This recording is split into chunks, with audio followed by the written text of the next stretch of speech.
On Triple M, here he is, Maxie. Max, good welcome. Thank you for fronting up. Thank you for having me. Because you got touched up on the weekend. There's no getting away from it. We did. I think you just got door stopped by a journalist out the front of the Triple M building. Unfortunately, he's got all the scoops. So it's gathering some momentum that you didn't go well over the weekend. How's this? I watched the first quarter. I thought, solid. I got on a plane. I got off. And I was like, what in hell has happened here? I kicked the first goal as well. I saw it, Max, and I was like, good, Matt. And that's from a tricky area for you. Yeah, that side. 45, 30 out. Yeah, on the right foot on that side. I thought, where's this going? I thought hard left. Straight through the middle. Yeah, bang. Didn't make my top 5. Absolutely dinged it. I thought, well, Max is off and running. Here we go. And then that was the end of the fun. Simon Goodwin has labelled the performance of Melbourne in Alice Springs as completely unacceptable, Max. 92-point loss to Freo. Biggest loss the D's have suffered under Goodwin, who's been there since 2017. You know what? I mean, just please, my bromance with you continues. Yes. As it always will from my side. Okay. It's going to be challenging for you to always have a bromance with me. Why is that? Because I'm going to have to say some things. Okay. Oh, dear. Oh, Oh, Max, he looks like he's in trouble. it's just like deflated. I think the worst thing to come out of this is the percentage. I Because think Max knows. I know, Max knows all this. Now you're in 10th, 7 and 5. I'm not worried about where we are in the ladder. I'm worried about how we're playing our football. Yeah. All year we've sort of been up and down. We were shocking in round 0, then responded. We then lost to Brisbane at the G by 50 points and then responded. And then lost to West Coast 3 weeks ago and then responded. So we're always going up and down a little bit, which is a bit concerning. We want to be a team that's probably a bit more consistent. Yesterday we got smashed in every area. It felt like we were good going into the game. Training was good. The flight was good. We liked getting away as a group and going to Alice Springs. And So you were feeling good. There was nothing pre-game where you were like, oh, this doesn't feel right. no, so we just got completely outplayed. A lot got to do with Fremantle. A little bit got to do with us. Certainly our contest wasn't good enough. There's sort of 3 key areas. There's defence, offence and contest. We got beaten all 3, but contest and defence is something we're pretty proud of. And we had 37 inside 50s to 68, which is like the opposite of how we want to play our footy. Old mate's out who's done his knee, had his knee surgery. Jake Laver. Yeah. And Yeah. I think from what I could hear, pundits were saying that might have unsettled Entrecôte. And I'm a big Jake Lever fan, but I don't think he's a 92-point player. no.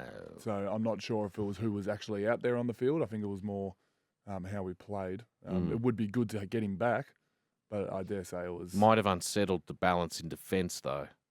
He was out last week as well, and we managed to play pretty much the opposite game. We were Fremantle last week to St Kilda, so... I know, because you've had good wins. I mean, you've beaten Geelong, you've beaten St Kilda, you've beaten Port, you've There's- beaten Adelaide in that back-to-back 4-day turnaround where everyone was like, Melbourne are unstoppable. There's 2 ways to look at what's happened. There's glass half full, and that would be Giants and Carlton made a prelim off the back of being worse than us on the ladder at this time last year. We've had some pretty impressive wins. We've beaten sides that are in the top 4 like Geelong and Port. And if we get some stuff right and nail these inconsistencies, that we should be okay for the back half of the year. Or there's the other glass that a side that's even with us on the ladder, that we've just lost by 92 points at our home ground in Alice Springs off the back of losing to West Coast by 60 points 2 weeks before. So we've got to get our stuff right. Like we got to go out there and there will be a response this week if you've looked at Mouth guards in? Well, I mean, we think the way we train is right up there with some of the best. Like we always are mouth guards in. That's the way we train. We cop injuries at training for that, but I think that held us in good stead. We've been a very good team for 4 or 5 years, so I think the way we train is good. So that nothing. I mean, will change a tiny bit because we're not playing that well, so it might be even more mouth guards in. But Did Goody crack it? I don't. There's not much you can do after a 92-point line. It was more. We just spoke a bit more as a group. rather than the classic.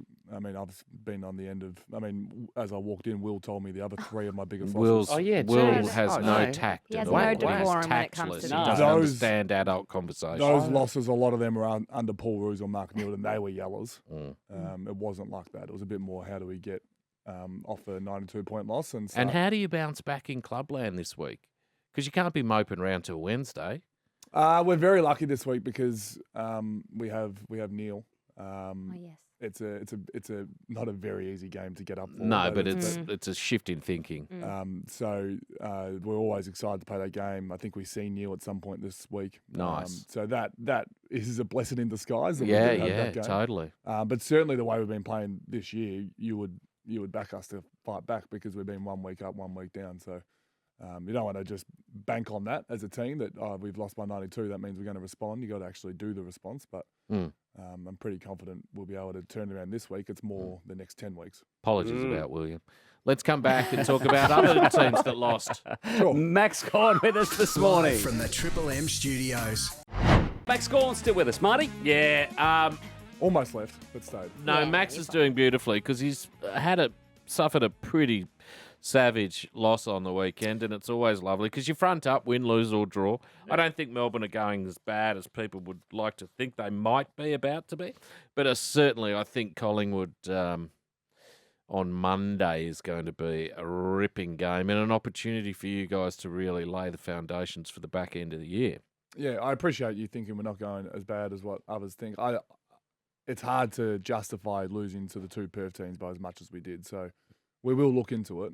West Coast was a bad one, but Freo, mate, they're not having a terrible year at all. Yeah, but they're not. I don't think they're 92 points better than us. No, either do I. 22-9 is ridiculous. Both teams at their best. I would like to think we put in a better competition than that. But I'm not taking anything from Freo. That was as tough a team we played. And Fife looked good. They kicked a good goal right in front of me. Right at the end. Right in front of me. Right in front of me. Who'd you like from them? Yeah, Fife was good. Luke kicked 3. Tracy, they're 3 tall forwards. Tracy, a miss, and Luke Jackson. Who'd you like from you? I think all 23 players would probably say they didn't hit the mark. A So little under par. it's tough to name a few there. Viney always gives 100%. So I'd say Jack would have been. What else did we like from the weekend? Port got rolled by Carlton. That feels like it was 6 months ago. It does feel like a long time ago. You've been in since then, haven't you? Yeah, I think I'm pretty Yeah, sure. you I came have. You've been Friday, in yeah. on Yeah. Friday. Bulldogs rolled over Collingwood. I don't know. I can't read the Bulldogs at all. They're becoming a little bit easier to read because they're good. They've put in 3 or 4 wins in a row, maybe. Mm. Yeah, in really good form. Yeah, I think they're going really well. I tipped the Doggies to win that. My son George then tipped Collingwood. So it was a Bit of house. friction. Yeah, Oh, bit of that's friction. right. Yeah. Well, he's in got to the learn. house. Yeah, He's got to learn. learn. Hawthorn rolled Adelaide in, I guess, one of the surprises of the round. Yeah, I don't think it's as a surprise anymore. I think Hawthorn are one of, if not the form team of the comp. I think they're 4 out of 5.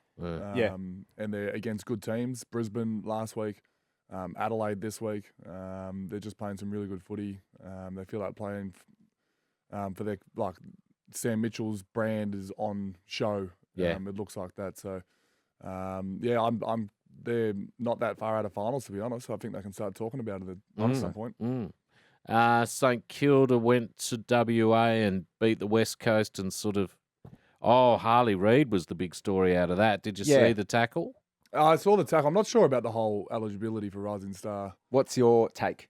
The Brownlow in brackets says best and fairest. So there's the fairest part. And that Rising Star doesn't say youngest and fairest, does it? Well, No. this is the conversation Will and I were having. If it is a best and fairest, he can't win it. Yeah. But if it isn't, I don't well, think it's what's ever it matter? Yeah, I don't think it's ever been said. It's weird that we've never had this issue. Corey McKernan back in '94 lost to Chris Scott, which I wasn't aware of because he right. was suspended. So whether he would have won it or not is So up we for have debate. had the but- issue 20 yeah. years ago. And I think Dusty Martin may have been ineligible in his year, Was he? Yeah, okay. Who won that year? 2010. Yeah, Ooh. sorry to. Yeah, Yeah. I don't My know. bad. I'll No, find it's not out. your bad, Max. It's never your bad. Let's just clear that up Dan straight Hanbury. away. Dan Hanbury. Mm. Okay. I mean, it puts our boy in the chances now, Caleb. But those two, I mean, how incredibly is it to watch Darcy at the moment as a tall at that age, just marking the ball? I actually would have been cool to see who they would have picked out of Reid and Darcy by this time, by the end of the year. Unfortunately, we're not going to get that now.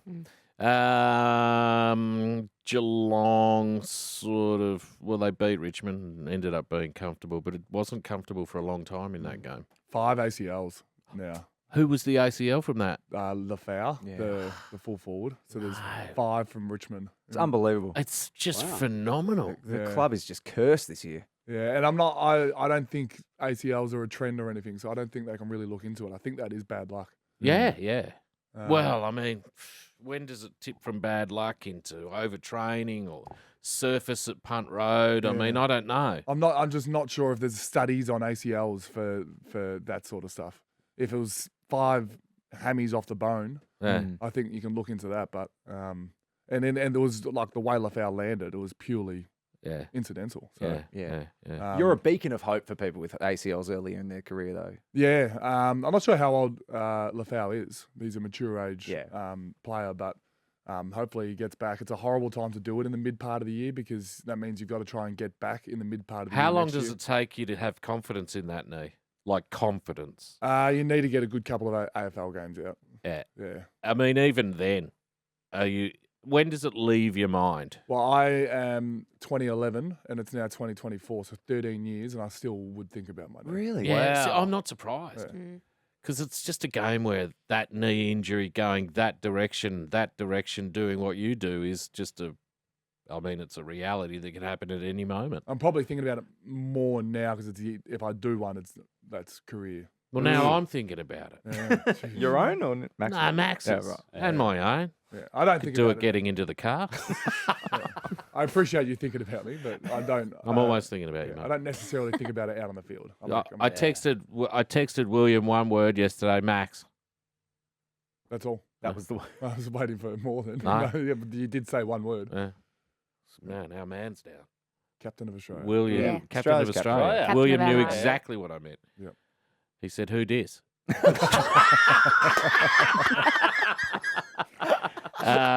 Finally, the Gold Coast look like they are finally starting to piece together a season. Yeah, I watched this on the flight, the start of the flight before we lost a bit of coverage. They're undefeated at home, Will, would you say? Including the 2 Darwin games. Yep, 7 from 7. Yeah. And have they won away yet?